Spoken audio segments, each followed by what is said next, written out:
Does luck really matters for a success? అసలు luck అనేది అవసరం మా లైఫ్లో సక్సెస్ అవ్వాలంటే, లేదా ఓన్లీ హార్డ్ వర్క్ ఉంటే సరిపోతుందా?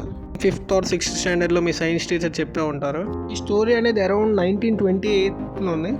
అరౌండ్ 19th సెంచరీ అనుకోండి. Alexander Fleming who discovered the first antibiotic.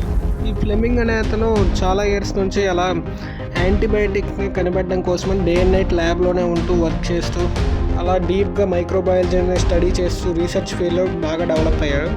But అలా డేస్ గడుస్తున్న కొద్ది ఇయర్స్ అయిపోతున్నాయి కానీ యాంటీబయాటిక్ అనేది ఫైండ్ అవుట్ అవ్వలేదు. అలా చేస్తున్న ప్రాసెస్లో కొన్ని రోజులకి అతనికి ఏదో ఇంపార్టెంట్ వర్క్ నైట్ టైం రావడం వల్ల అతను మధ్యలోనే ప్రాసెస్ని వదిలేసి వెళ్ళిపోయాడు.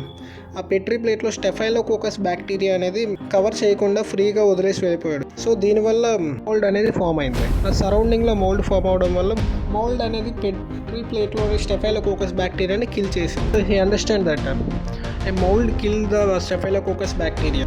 మార్నింగ్ రావగానే ఆయన మళ్ళీ ల్యాబ్లో వర్క్ చేయడం కోసం రెడీ అవుతుండగా ఆయన అబ్జర్వ్ చేశాడు. మోల్డ్ అనేది స్టెఫైలోకోకస్ బ్యాక్టీరియాని కిల్ చేసింది. సో యాంటీబయాటిక్ అంటే ఇది సింపుల్గా డిస్కవర్ అయింది కదా, అంటే ఈయన చేసిన మిస్టేక్ అనేది అన్ఫార్చునేట్గా అది లక్గా సపోర్ట్ చేసింది అనేసి.